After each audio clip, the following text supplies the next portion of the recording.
नमस्कार दोस्तों, स्वागत है आपका स्टडी केयर में। आप सभी जानते हैं कि केंद्रीय विद्यालय संगठन ने एक नोटिफिकेशन जारी किया है जिसमें बहुत सारी वैकेंसी जारी की गई हैं। उसमें प्राथमिक शिक्षक की जो है लगभग 6,500 वैकेंसी हैं और ये जो नोटिफिकेशन आया है 3-4 साल बाद नोटिफिकेशन आया है, तो जाहिर सी बात है कि आपने बहुत लंबा इंतजार किया है और आप लोग तैयारी भी उसी हिसाब से कर रहे होंगे।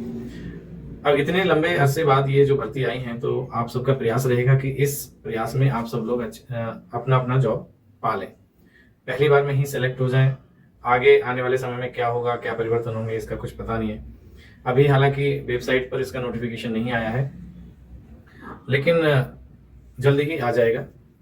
तो आज मैं इस वीडियो में केवल प्राइमरी टीचर के सिलेक्शन के लिए क्या रणनीति होनी चाहिए, कौन कौन से स्टडी मटेरियल हमें पढ़ना चाहिए, कितना पढ़ना चाहिए, इस सब पॉइंट्स पर हम बात करेंगे।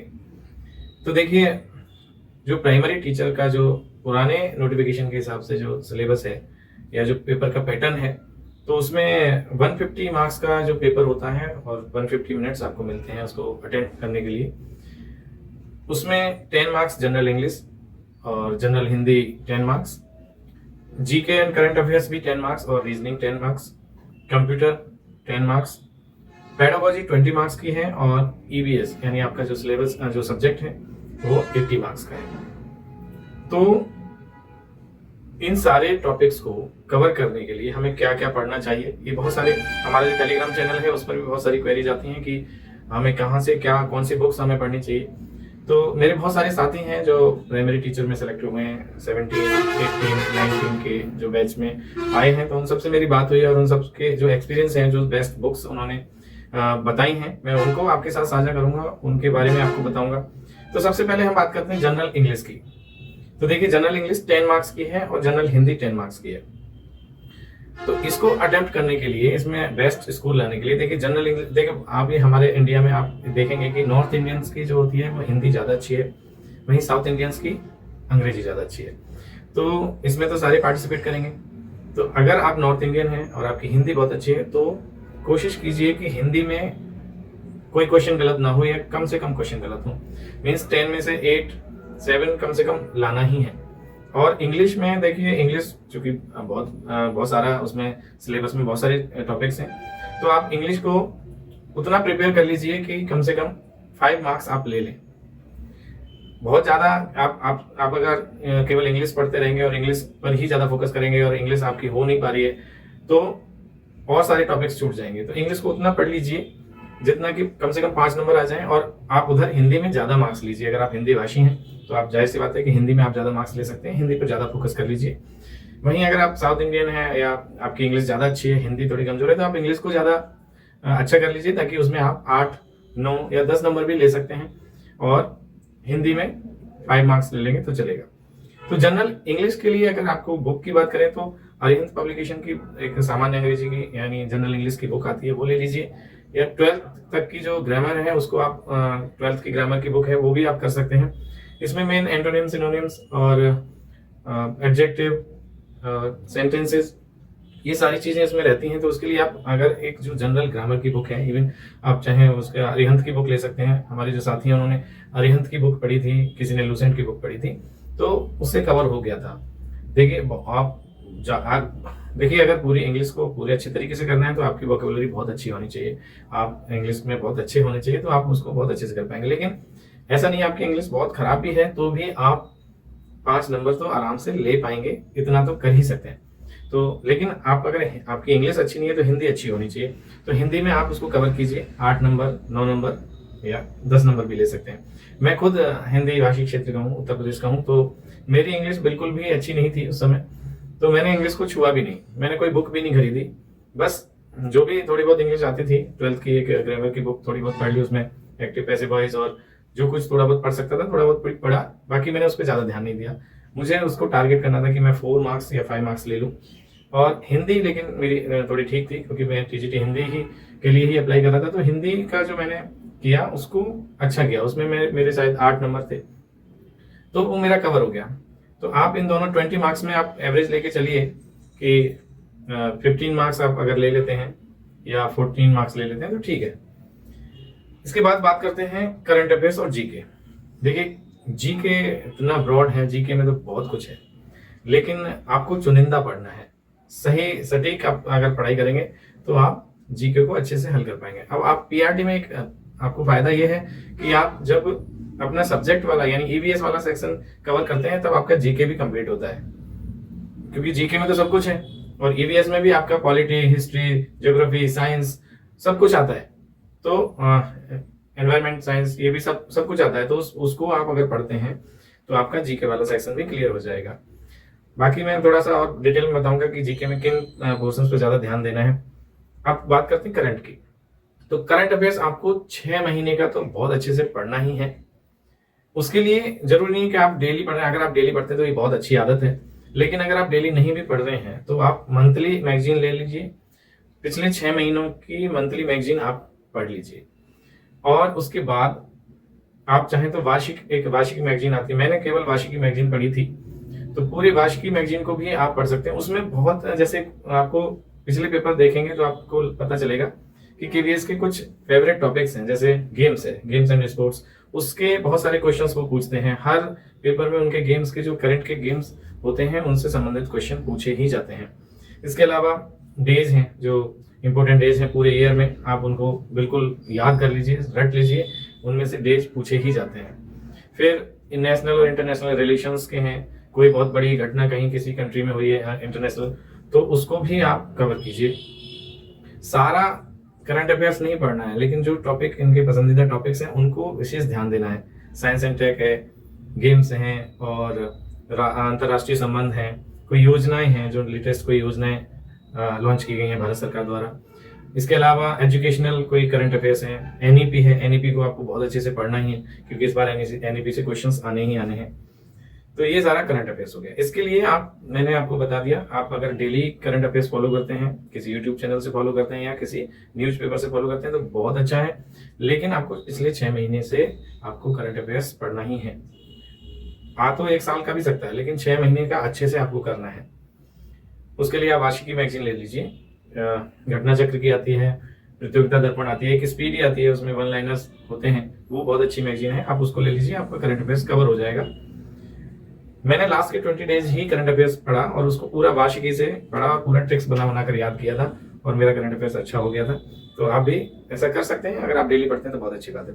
रीजनिंग के लिए कोई भी बैंकिंग या एसएससी की जो रीजनिंग की बुक्स आती हैं वो आप ले सकते हैं, अरिहंत की बुक्स आती हैं तो वो आप ले सकते हैं उसमें से, लेकिन आपको पूरी बुक नहीं करनी है। आप प्रीवियस पेपर उठाइए और रीजनिंग के टॉपिक्स देखिए कि कौन कौन से टॉपिक पर क्वेश्चंस आए हैं, उन्हीं टॉपिक को रिपीट करता है केवीएस, तो उन्हीं टॉपिक को आप अच्छे से कर लीजिए। सारा रीजनिंग नहीं करना है, बहुत सारे टॉपिक आप करते रहेंगे वो आएंगे ही नहीं क्वेश्चंस, तो आप केवल वो टॉपिक कीजिए जो पिछले 2-3 साल के पेपर्स में अवेलेबल है, तो उन्हीं टॉपिक्स को आप नोट कर लीजिए और उन्हीं टॉपिक्स को जो मर्जी किताब आप लेते हैं जहां से आपको रीजनिंग समझ आ जाती है, कोई यूट्यूब चैनल से भी अगर आप करते हैं तो आप वो टॉपिक्स क्लियर कर लीजिए। और इतना ध्यान रखिए कि केवल यूट्यूब चैनल से पढ़ाई नहीं होगी, और हाँ, कोई बहुत सारी बुक्स आपको अवेलेबल है मार्केट में जो पूरा कंप्लीट उसमें मतलब पैकेज होता है कि उसमें रीजनिंग भी है, उसमें ईवीएस भी है, उसमें जीके भी है, जनरल इंग्लिश भी है, हिंदी भी है, पूरा एक कंप्लीट बुक आती है। वो कभी आपको फायदा नहीं कर सकती, उस बुक से कभी सिलेक्शन नहीं हो सकता।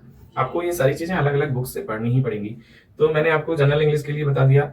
जनरल हिंदी के लिए अगर आपको बुक लेनी है तो आप लूसेंट की एक बुक ले लीजिए, सामान्य हिंदी की बुक आती है, अमेजोन पे अवेलेबल है, आप उस बुक को ले लीजिए, काफी है, उसके अलावा ज्यादा कुछ नहीं जरूरी है।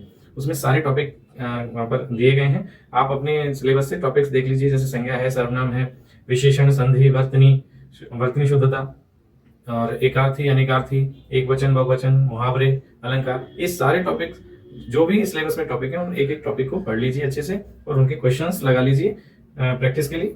इतने में जनरल हिंदी हो जाएगी और कोई बुक की जरूरत नहीं है, केवल लूसेंट की सामान्य हिंदी की बुक काफी होती है इसके लिए। अब बात करते हैं कंप्यूटर की। तो कंप्यूटर की सामान्य जानकारी के लिए घटना चक्र की भी बुक आती है और भी बहुत सारी बुक्स मार्केट में अवेलेबल होंगी। कंप्यूटर अगर आप मोबाइल यूज करते हैं या कंप्यूटर यूज करते हैं तो वो बहुत बेनिफिशियल है। ईमेल से रिलेटेड क्वेश्चंस, एमएस वर्ड से रिलेटेड क्वेश्चंस, एमएस ऑफिस से रिलेटेड क्वेश्चंस, एक्सेल से रिलेटेड क्वेश्चंस, लेटेस्ट कोई टेक्नोलॉजी, इंटरनेट, ब्राउजर्स, ये सारे इस टाइप के जनरल क्वेश्चंस होते हैं। बहुत ज्यादा टफ नहीं होता है, कंप्यूटर बहुत अच्छा टॉपिक होता है। कंप्यूटर के 10 मार्क्स में आपको ज्यादा से ज्यादा नंबर लेने हैं, इसके लिए कंप्यूटर को बहुत अच्छे से कर लीजिए। बहुत ज़्यादा डीप क्वेश्चन नहीं आते हैं, जनरल वाले जो हम डेली यूज में कंप्यूटर यूज करते हैं उससे संबंधित क्वेश्चंस होते हैं, तो वो कर लीजिए आप। कोई लेटेस्ट इंटरनेट से संबंधित कोई न्यूज़ है या जो हमारे सोशल मीडिया के हैंडल्स हैं उनके फाउंडर्स हैं, ये सब जो सामान्य जानकारी है कंप्यूटर की वो आप कर लीजिए।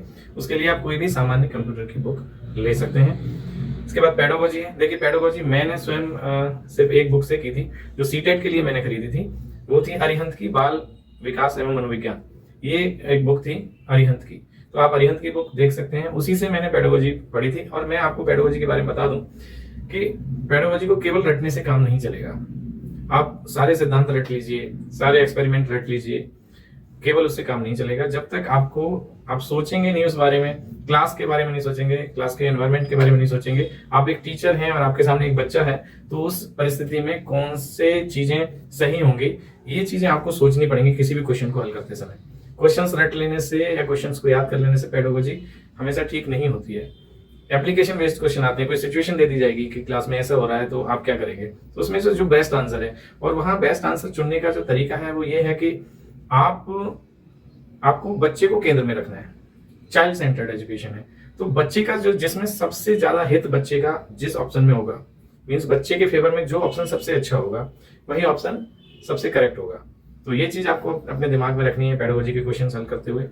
हाँ, बाकी जो पेडागोजी के जो स्टैटिक क्वेश्चन हैं, जो इसमें जहां पर आपको सिद्धांत कॉन्सेप्चुअल क्वेश्चन है, वो आप बाल विकास एवं मनोविज्ञान अरिहंत की बुक से कर सकते हैं। बाकी आपकी अपनी बीएड की बुक्स हैं या अदर कोई बुक्स हैं उनसे भी कर सकते हैं। मैंने केवल बाल मनोविज्ञान अरिहंत की बुक पढ़ी थी, उससे मेरा कवर हो गया था। इसके बाद आते हैं मेन आपका जो पीआरटी का जो सब्जेक्ट कंसर्न 80 क्वेश्चन आते हैं उस पर। देखिए इसमें आपको मैथ्स पढ़नी पड़ेगी और साइंस पढ़नी पड़ेगी।